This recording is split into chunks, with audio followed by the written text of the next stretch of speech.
Tudo na bênção, tudo na paz, todo mundo feliz com Jesus. E Jesus está feliz com todo mundo. Amém.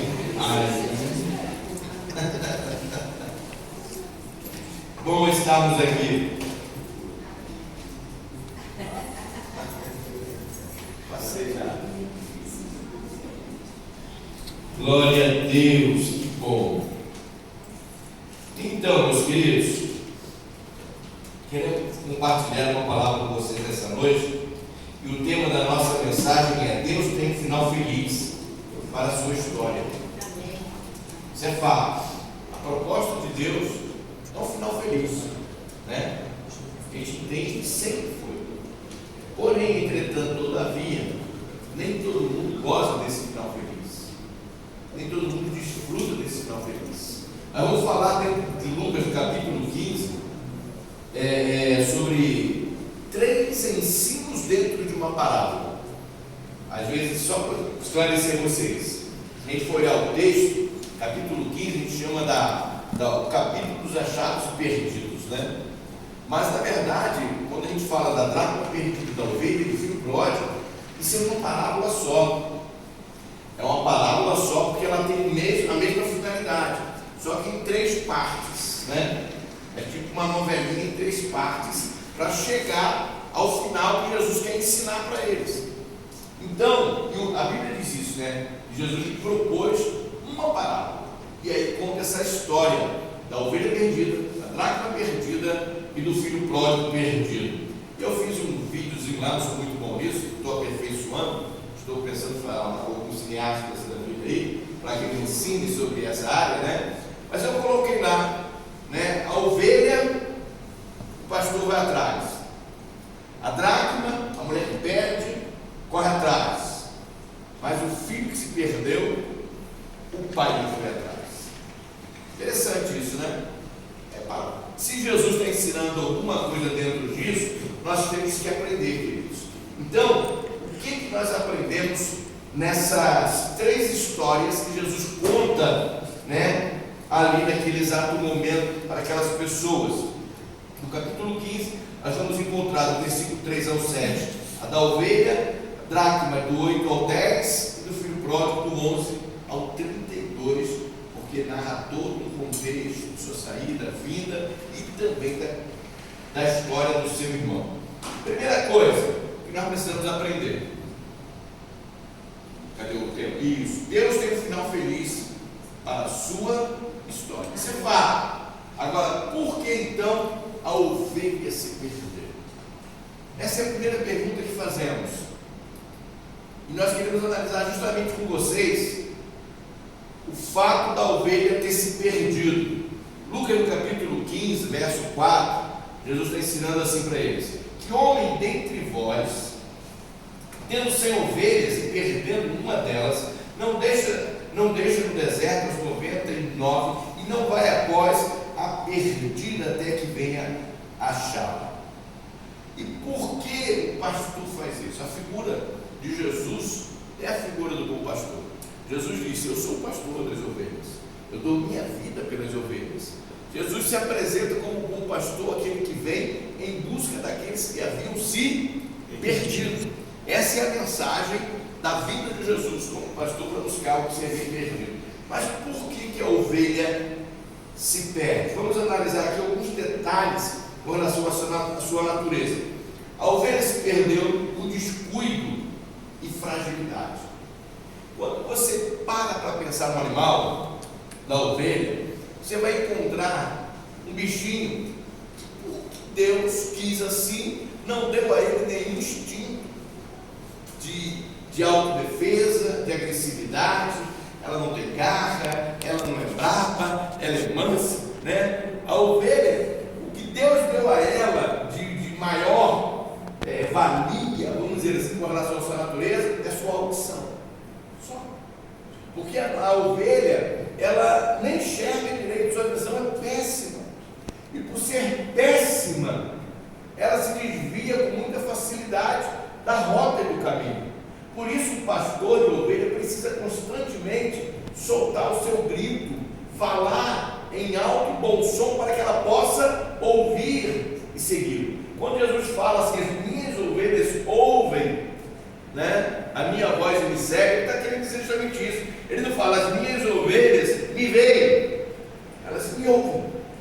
seja, é pelo timbre da voz do seu pastor que a ovelha o segue.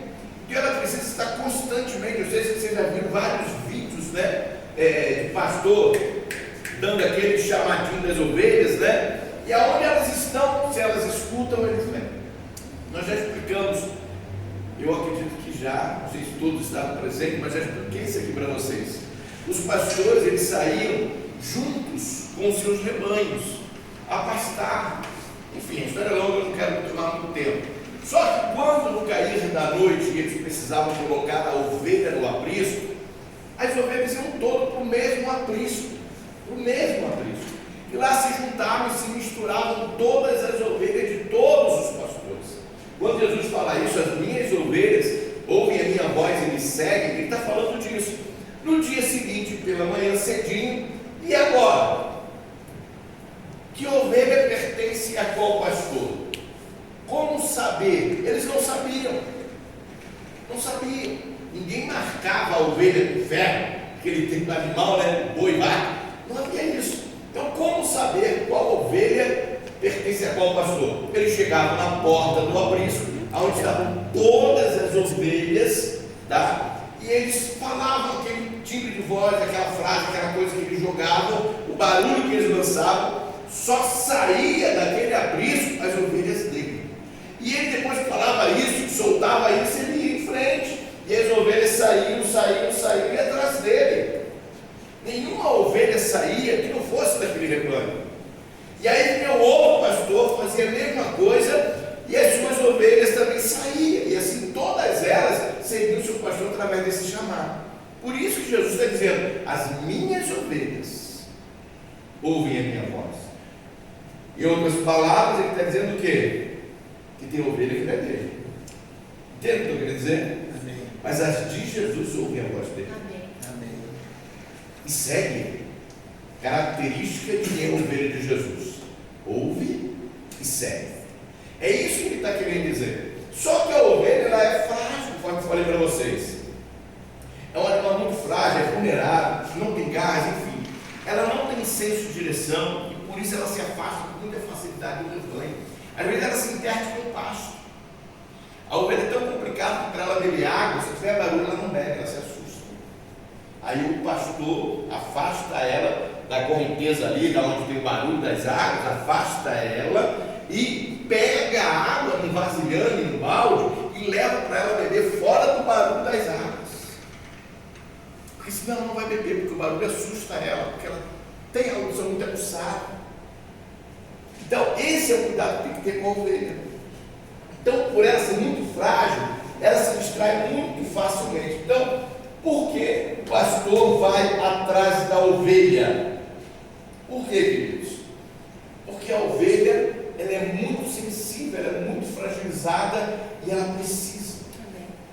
Ela precisa que o pastor lhe acompanhe, lhe assista, que o pastor esteja com ela num momento difícil, no momento em que ela se distraiu com alguma coisa. Faz parte do contexto da natureza da ovelha se perder por distração. E aí eu paro para analisar sobre os nossos dias, né? E digo que muitas pessoas, né, às vezes se distraem. Muitas ovelhas do rebanho do Senhor se distraem com facilidade. Hoje em dia a internet então é muito distraída. Muitas pessoas hoje se distraem com a internet, com as informações, com alguém falando alguma coisa que às vezes se ensina na igreja uma coisa, lá se ensina com outra, né? São os ruídos que vêm de fora. Às vezes se confunde, sabe? Confunde as pessoas e por conta dessas circunstâncias, as pessoas acabam se confundindo. E por não saber discernir, como a ovelha às vezes não sabe, ela acaba se distraindo e se perde. Ela se perde. E o pastor sabe disso. E aí o pastor faz o quê? Sabendo que a sua ovelha precisa de um pastor que lhe acompanhe, que lhe assista, que esteja com ela, que precisa ser o seu socorro, que precisa ir atrás dela, porque sabe que isso vai acontecer. Por esse motivo, quem já ouviu falar que todo pastor de ovelha ele tem um cão pastor? Todo pastor de ovelha ele nunca é pastor sozinho. Eles têm um cão pastor. aquele cão que realmente os acompanha. Porque às vezes o pastor de longe percebe que uma ovelha de repente não ouviu muito bem o som da sua voz e ela está meio com a escambada. E aciona, o cachorro vai lá e toca ela para ela vir, porque ela já se distraiu com alguma coisa ali meio tosco, meio ofuscado, meio confuso, e ela se confundiu com aquilo e foi atraída por aquilo e foi atrás daquilo. E aí o pastor percebeu, o cão pastor vai lá para mostrar para ela que ela está tomando a rota errada. Ovelha é assim, queridos. Significa o quê? Que ninguém é perfeito. É verdade? Nós somos ovelhas. Nós somos perfeitos. Às vezes nós nos descuidamos, nos distraímos com algumas coisas e às vezes a gente começa a meio que se afastar sem perceber. E a distração vem quando você vê, você está longe do rebanho. Quantas pessoas começam assim? Uma coisinha aqui, outra coisinha ali. E aí tu usa assim, essa linguagem não tem nada a ver, né? Isso aqui não tem nada a ver, pastor, isso aqui também é assim, afinal de contas, ser crente radical, não é por aí. E começa com as coisinhas que vem, sutilmente, daqui a pouco a pessoa, sabe? E o diabo faz justamente assim. Lá no Éden, o diabo chegou para a mulher e falou assim: olha aí, ó, Deus falou realmente que no dia que comer desse fruto aí, tu vai morrer, foi isso que ele disse, mas tu vai entrar nessa? Tu vai querer ficar nessa aí de meu Deusinho para cá, meu Deusinho para cá? Por que tu não come logo esse negócio? Vai ter tua vida independente. O diabo falou isso para ela. O diabo chegou para ela: olha só, foi bem assim que Deus disse. Você entendeu errado. Ele não quis dizer que você vai morrer. Na verdade, você vai se tornar semelhante a ele. Olha a proposta de Satanás. Você vai ser igual a ele. Olha a ovelha aí, né? É verdade, vou me tornar igual a ele. Entende, amados? E aí eu chamo a atenção. Aí eu tiro o foco da palavra que Deus diz. E ela já, peraí, isso aqui me interessou. Isso aqui me atraiu. Isso aqui é bacana. Isso aqui é legal, essa palavra é legal. Mudar, né, a origem dela, terminologia legal. Antigamente vinha de lei. O que é legal é aquilo que está dentro da lei. Hoje legal é aquilo que é bacana, é maravilhoso. Pode ser errado, pode ser pecado, mas é legal. Aí eu curti, foi legal pra caramba. Mas a palavra legal, ela vem de lei, aquilo que é correto, que é certo, que é honesto. Isso é legal, está dentro das normas. Entende? Mas as pessoas não mudaram esse termo. Por quê? Para facilitar a aceitação de coisas que não são, né? Para que elas sejam aceitáveis entre nós. Não, legal, não tem nada a ver, não. Que isso, né? Então, com isso, as ovelhas se distraem. Primeira coisa, a ovelha se distrai por causa disso. Por ela ser assim, a ovelha precisa de pastor. Por quê? Porque ela não sabe voltar sozinha. Se ela estiver distante do som da voz do pastor, ela não sabe, ela não tem visão nítida, ela não tem atitudes das quais vai fazer ela enfrentar o perigo dela. O perigo dela, o pastor está lá com o cajado para puxá-la, para defendê-la, para atacar o seu cajado no animal, no predador. É assim que funciona. Então a ovelha é frágil, queridos. Ela precisa. Por esse motivo, a ovelha não pode ficar longe do seu pastor. Tem que estar sempre junto com ele para ouvir a sua voz e segui-lo. Se distanciar um pouco, fica difícil o caminho de volta. Amém? Amém? Por isso que a gente fala. E o que é estar junto? Fazer parte do corpo hoje, né? Deixa o animalzinho, agora vamos tratar de homens, mulheres, pessoas. Estar junto no corpo, ouvindo a ministração, adorar junto com esse pessoal lindo aqui, maravilhoso, sabe, fazer parte de um todo do reino, sempre buscar ouvir alguma coisa daquilo que Deus tem para você. E a gente escuta dentro de um todo que Deus proporciona para nós.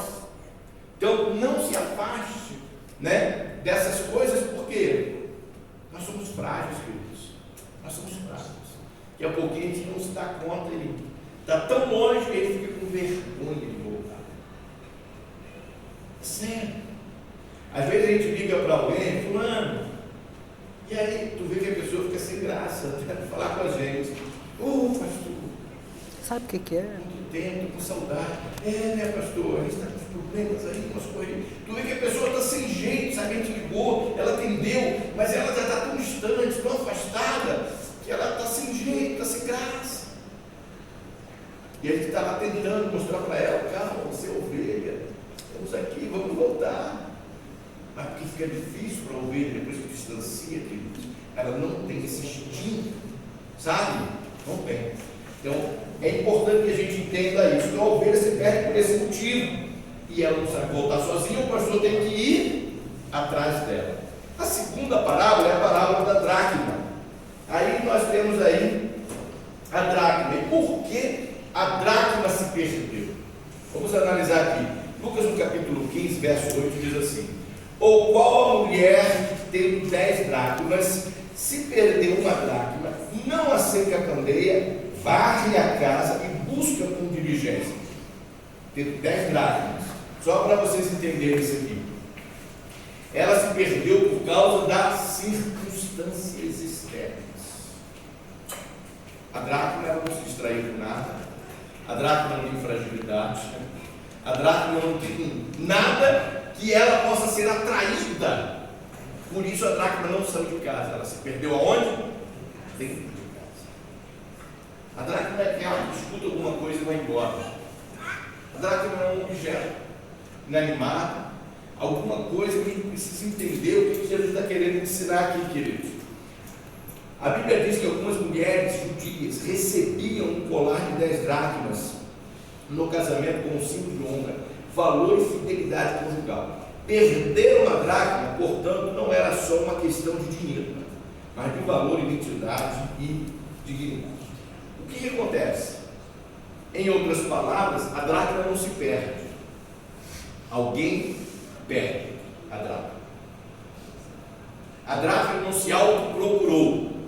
Quem perdeu teve que procurar. O pastor vai atrás da ovelha. A mulher perde uma dracma. E a Bíblia diz que era algo de valor, algo que dignificava ela, algo que tinha a ver com o dote que o pai lhe dava, era algo precioso, era algo que tinha a ver com honra. E aí a gente percebe que essa mulher, dentro de casa, ela perde essas coisas. Dentro de casa, e é onde atentar para isso, queridos. A dracma ela se perde dentro de casa. E o que representa a dracma nesse contexto?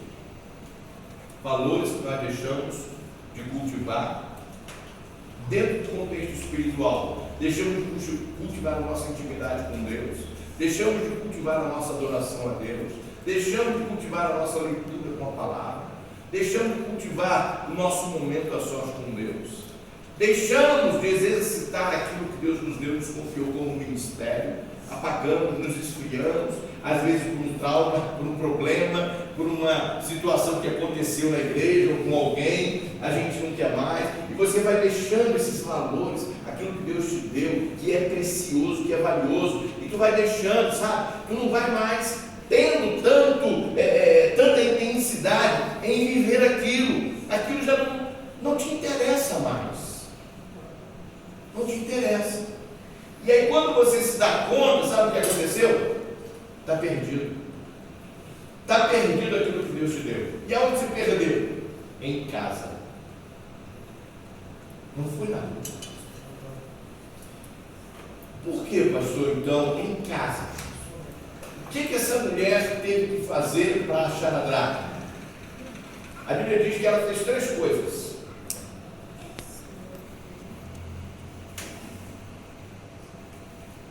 O que ela fez? Ela acende a candeia, busca com diligência. A primeira coisa para se perder esses valores, essas coisas, queridos, que nós precisamos entender, que temos que correr atrás, a primeira coisa é acender a luz. Por que nós temos que acender a luz? Enxergar o caminho. Raciocina comigo, porque a casa estava no escuro. Quando a nossa casa fica no escuro, é fácil perder as coisas dentro de casa. A segunda coisa fala que ela fez o quê? Se ela varreu, tinha sujeira dentro de casa. Às vezes nós deixamos muitas sujeiras entrar na nossa casa, no nosso lar, na nossa família, né? A gente vai deixando tudo porcaria entrar. E achando que não tem nada a ver. E a gente sempre acha que não tem nada a ver. E abre a porta, se trancar a porta, e aí eu poderia falar de várias portas. Entre elas, as mais recentes, né? É através da internet e da televisão. As mais recentes. Porque esses dias eu parei lá em casa, a gente está com um problema sério, eu e a dona Ilma. Estou até pensando seriamente, aqui tem um papo aqui depois que vai fazer um gabinete, porque a gente está vivendo um momento difícil aí, eu não sei como é que vai ser esse negócio não. A cara dela preocupada. A gente senta para ver um filme, queridos, a gente fica constrangido. A gente começa a ver o filme e daqui a pouco muda. Porque qualquer filme hoje está cheio de palavrão. Me faz mal aquilo, a gente começa a ver, não dá, para. Sabe, eu já fui ver um filme de amor, um filme romântico, né, amor? De amor romântico, olha que coisa linda, né? Esse sim, não vai ter palavrão. Que nada, estava cheio de palavrão. Faz mal, aquilo entra assim, sabe? Goela abaixo não dá. A gente não fala palavrão, porque a gente vai botar palavrão dentro de casa, através dos atores aí de Hollywood, sei lá quem seja. Isso contamina. É importante, uma das coisas, isso é absurdo, mas é verdade, acontece. Tem crente que vê novela e torce pela amante para ficar com o marido da outra. É sério, porque o amor entre a amante e o cara é lindo. E o amor do cara com a mulher é uma coisa natural, uma coisa mais. Vai levando, mas com a amante, não, com a amante é uau, né? Aí eles embelezam tanto o amor da amante com o marido da outra, que o pessoal começa a torcer. Não, isso é verdadeiro amor, tem que largar a mulher mesmo.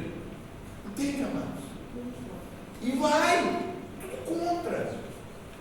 Esses dias a minha neta estava vendo um negocinho lá no mal, é de criança, no celular, né? Eu escutei a menina falar um negocinho, a menina, uma criancinha lá da novelinha que ela estava vendo. Quando a menina falou, na mesma hora eu olhei assim, Isabela, que menina arrogante, né? Que menina que fala umas besteiras aí, né? Porque ela estava falando com um tom de agressividade com pessoas, sabe assim? Como se fosse uma pessoa adulta e batendo de frente. Uma velhinha de criança, e a criança batendo de frente com o adulto. Aí a gente vê os nossos pequenos vendo isso, o que eles pensam? É assim que funciona. Os pequenininhos podem lutar com os pais, com os tios, com os adultos, né? No meu tempo a gente tinha que beijar, tinha que pedir bênção, só pelo fato da pessoa ser mais idosa. Às vezes não era nem da família, mas era um senhor, uma senhora que chegava, benção, tio. Não tinha coisa nenhuma, mas era idoso. Essas coisas estão minando, sabe, queridos? E, infelizmente, o mundo é o mundo, mas e a nossa casa? O nosso lar? É isso que está acontecendo. A gente perde as dracmas dentro de casa. Aquilo que era precioso, era valioso para a gente preservar a nossa casa, está sendo minado. Porque a casa está o quê? Escura e suja. A gente deixa essas sujeiras entrando e vai daqui a pouco. Qual é o jeito de achar essa dracma? Acender a luz. O que significa isso? Está falando tanto sobre o Espírito Santo nesses dias. O que significa isso? Falar com o Espírito Santo. Senhor, me ilumina, me mostra, fala comigo, me revela, me ensina. Porque é Ele que tem essa função de nos convencer do pecado, da justiça, do juízo. É Ele que tem a função de nos guiar pela verdade. É Ele que tem a função de nos direcionar e de nos revelar aquilo que Deus tem para nós. Vamos falar com Ele, o Espírito Santo nos mostra, nos ajuda, vê onde está a sujeira. Foi o que aconteceu.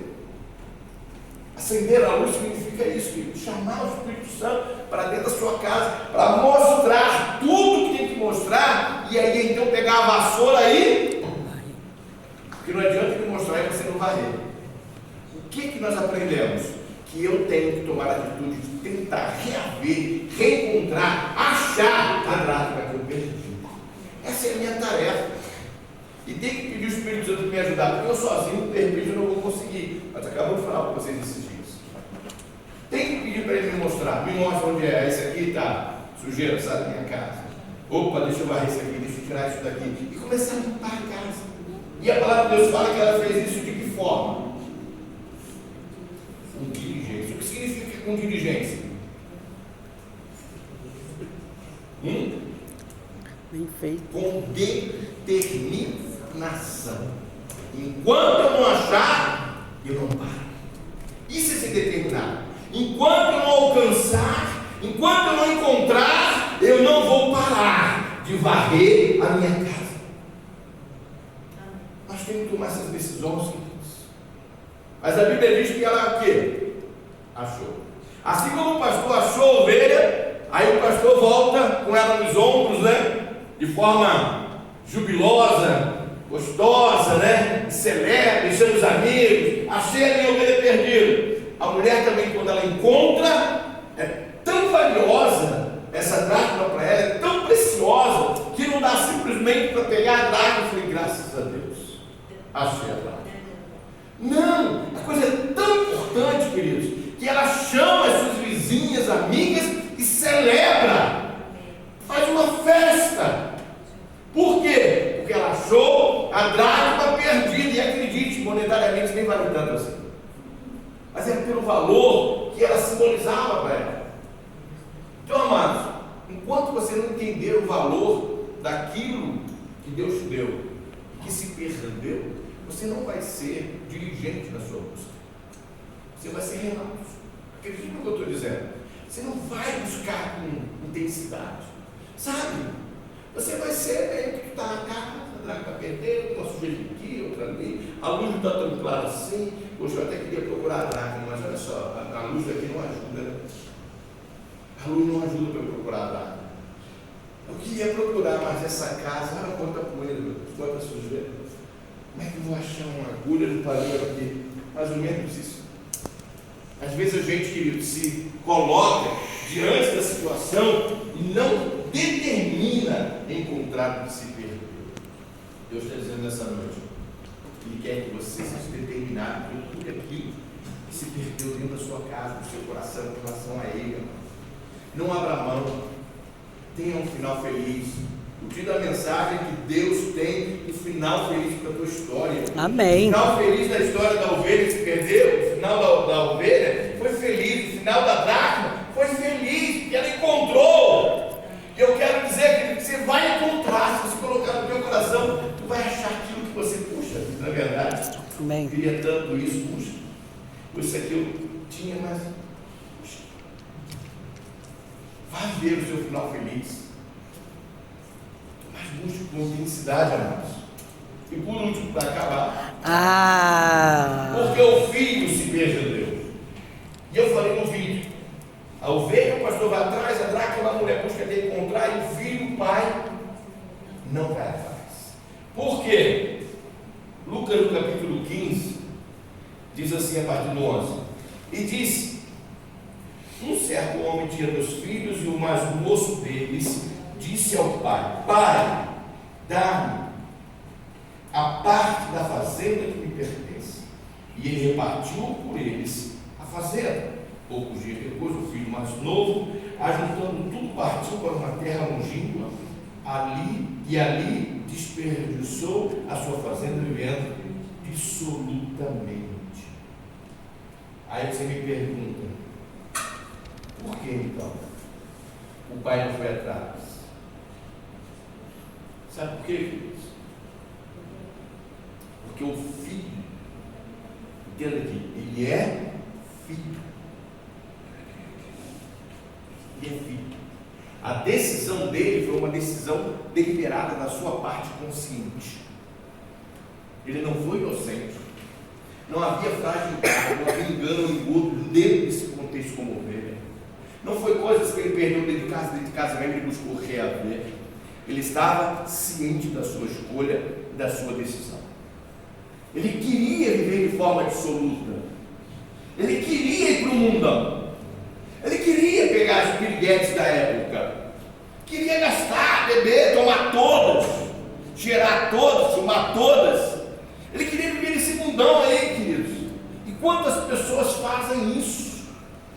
Decidem para a vida, para viver todo tipo de prática que o mundo lhe oferece por decisão pessoal.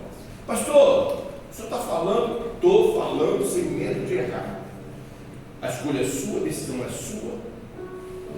Você decide o que você quer. Essa é uma verdade, amados. Então, o filho, ele toma uma decisão de fazer de uma forma, da palavra, deselegante com seu pai. Lhe pede a sua herança com o pai em vida. Por que isso é deselegante? Porque ele está dizendo: eu não quero ter o Senhor como o Senhor da minha vida, não quero me submeter à sua autoridade, não reconheço mais como autoridade sobre mim. Eu quero ter a minha própria vida, fazer as minhas próprias vontades, e a herança era dada somente quando o pai morria. E se ele pediu em vida, ele está querendo dizer o quê? Para mim o Senhor já morreu. Então, queridos, a atitude dele foi uma atitude de rebeldia, consciente. Ele não foi inocente. E por esse motivo, deixa eu dizer para vocês aqui, de uma forma muito tranquila, por que o pai não foi atrás? Porque o pai respeitou o livre-arbítrio dele, a decisão dele. E por que o pai não foi atrás? Porque esse tipo de atitude, queridos, para que essa pessoa seja restaurada, só acontece se houver arrependimento. Não adianta você ir atrás, falar: meu filho, volta para casa, você tem tudo lá, por que fez isso? Não adianta. É o tipo de atitude que somente o arrependimento muda a história dessa pessoa. E o pai deixou. O pai amava aquele filho? Muito. A Bíblia fala quando o filho volta. É verdade? O final foi feliz, mas esse meio aí foi trágico. Ele saiu do mundão e chegou, a gente usa essa expressão, no fundo do poço, né? Para ele, o fundo do poço é aquela pocilga do porco, cuidando de porco por ele ser judeu, nem carne de porco ele come. Viveu o pior que ele podia viver, com relação até mesmo aos seus costumes de judeu. Por quê? Porque ele decidiu, de forma deliberada, tomar uma decisão, sabendo ele que ele não era inocente, que era uma decisão de um rebelde. E a rebeldia, querido, não tem cura se não houver arrependimento. Porque é pessoal. Você decide ser rebelde, você tem que se arrepender da sua rebeldia. Amém. E aí a gente tem uma coisa: por que o pai não foi atrás? Se tratando de um filho rebelde. Por quê? Porque o pai sabia que ele sabia. Eu lembrei agora da noite de casais aqui que ele sabia. O marido chamou a mulher de sabiá. Quem sabe? Mas o que acontece aqui? O pai entende e sabe que o filho o conhece. Por que, queridos, o filho voltou? Ouça isso com bastante atenção. Lá na possível, lá no suporte, da repente que ele cai em si, ou seja, ele se arrepende amargamente do que ele fez. Por ele se arrepender da sua decisão deliberada de rebeldia, estava vendo tudo aquilo, ele cai em si, ele reflete, ele se arrepende do que fez. Mas algumas coisas ele não esqueceu. Ele não esqueceu. O que ele não esqueceu? Ele não esqueceu quem era seu pai. O que ele não esqueceu? O endereço da casa dele, que era a casa do seu pai. O que ele não esqueceu? Que seu pai era generoso. O que ele não esqueceu? Que o seu pai era amoroso. Nada disso estava apagado da mente dele. Ele sabia que era o seu pai. E eu não tenho dúvida de poder afirmar isso. Ele só voltou para casa porque ele sabia que o seu pai o amava mais do que o pecado que ele cometeu. Amém. Se ele soubesse que o seu pai era aquele cara que quando ele chegasse ia tacar na cara dele, sabe aquela coisa assim, né? Tá pior, né? Acabou o dinheiro, né? Agora tu vai me procurar. Não. Pode sair daqui, vá para a tua rua, vai viver com aqueles que diziam ser seus amigos, vai viver com aquelas mulherzinhas lá agora não quero mais saber de você não, você não me enterrou vivo? A tua parte da herança já te dei, não tem mais parte nenhuma aqui. O pai poderia dizer isso para ele, estava certo? Sim. Mas quando amamos, queridos, nós amamos acima da transgressão do outro para conosco. E ele sabia que o pai o amava acima das suas próprias transgressões, senão ele não viria. Então, nós entendemos que o pai não foi atrás, porque o pai entendia que essa atitude do filho ninguém pode mudar, senão ele mesmo. Só o próprio, cuja decisão tomou de forma deliberada em rebeldia, só ele pode mudar isso na vida dele, através do arrependimento e voltando para consertar o que fez de errado. Era ele que tinha que fazer isso. O caminho ele sabia. A graça do pai, o amor, com certeza. Ele mesmo diz, poxa, o meu pai está lá, os empregados dele têm tudo, tem teto, tem comida, estão vivendo bem pra caramba, e eu estou aqui, eles são empregados. Eu estou nessa, que isso? Que idiota que eu fui. Ele se arrepende, ele vê a idiotice que ele praticou, a burrice que ele cometeu, se arrepende e volta porque ele sabia que o pai o amava. Amém. E a Bíblia diz, queridos, Lucas no capítulo 15, levantando-se foi para seu pai, e quando ainda estava longe, viu seu pai, e se moveu de íntima compaixão, e correndo, lançou-se ao pescoço e o beijou. É o pescoço, não. Que beijo. O filho estava, todo planejado. Vou voltar, vou chegar para o meu pai, vou dizer, pai, pequei contra os céus e perante ti, não sou digno de te chamar o teu filho, eu não estou aqui querendo ser restaurado no meu contexto de filho e tornar-me herdeiro, tipo assim, porque eu já gastei a minha parte, mas seja misericordioso, me trate como um dos seus empregados, porque os teus empregados são melhor do que eu, me trate como um deles, me dê um teto, um prato de comida. Então somente eu te peço essa generosidade, e isso para mim já será o bastante o suficiente. Pai, mas para o pai não. Pai que é pai não está dessa forma. Filho sempre será filho. Aí a Bíblia diz que o pai fez o quê? Abraçou. Deu um teto? Não. Deu um anel. Restituindo a filiação e a identidade dele, o restituindo como herdeiro novamente. O que ele fez no mundo, o pai troca a roupa e bota uma veste nova nele, dizendo, meu filho, o que você fez não me importa. O que me importa é que eu tenho vestes brancas e novas para você. Amém. E perdoa tudo que tu fez lá. Amém. E chega e bota uma sandália nos seus pés e diz, meu filho, eu vou te guiar, vou te calçar cada passo que você der, vai ter a sandália lá, para você não escorregar mais, para você não se desequilibrar mais. Eu vou conduzir os teus passos, eu vou estar contigo dia após dia. Amém. O Pai me restaura por completo aquilo que ele jamais poderia imaginar. E o que nós aprendemos, queridos? Que o Pai então mandou fazer uma grande festa.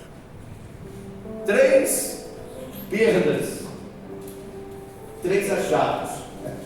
O pai disse, por que? Falou para o irmão mais velho que estava em casa, por que não festejar? Esse teu irmão estava perdido e foi Achado. estava morto e Entende, irmãos? 3 finais de perdas, mas 3 finais de reencontros. cada um dentro do seu sistema, do seu segmento, mas 3 finais felizes. E é isso que eu entendo que Deus faz conosco, sabe? É assim que Deus faz. Às vezes nós nos descuidamos como ovelha, sabe? Nos rendemos a algumas coisas, nos distraímos. O pastor vai lá e nos resgata. Às vezes, queridos, por não manter a chama acesa e não colocar lenha no fogo do Espírito em nós, a chama vai se apagando, algumas coisas vão acontecendo, algumas sujeirinhas, luzes começam a ficar meio. Aí vem o Espírito Santo, acende a luz, nós achamos as sujeirinhas, tiramos e a vida se renova. Aí vem esse moço que numa atitude de rebeldia, tecnicamente falando, o pai poderia excomungá-lo. Não, quando há arrependimento, há restauração. E a gente mostra que Jesus estava justamente querendo ensinar isso. Ouça isso que eu vou dizer para vocês aqui, queridos. Sabe o que Jesus está mostrando? Nada está perdido do que você imagina já ter perdido na sua vida diante de Deus. Ele restaura todas as suas áreas. Não importa em que situação você se encontra. Por isso é uma única parábola. Jesus está querendo dizer o quê? Que o Pai restaura. Não importa a situação que você esteja vivendo, Ele é aquele que resgata os seus, restaura os seus, perdoa os seus e lhe dá sempre uma nova chance. Por isso o final com Deus, queridos, sempre será um final feliz. Sempre será um final feliz. Deus, Ele tem sua forma, seu jeito, tecnicamente dizendo, vamos dizer assim, de lidar com cada uma situação nossa, mas Ele sempre tem uma saída, sempre tem um escape, sempre tem uma forma de nos alcançar, para mudar a nossa história e nos dar um final feliz. Você entende isso? Amém. Você crê nisso? Pode aplaudir o Senhor por isso. Aleluia.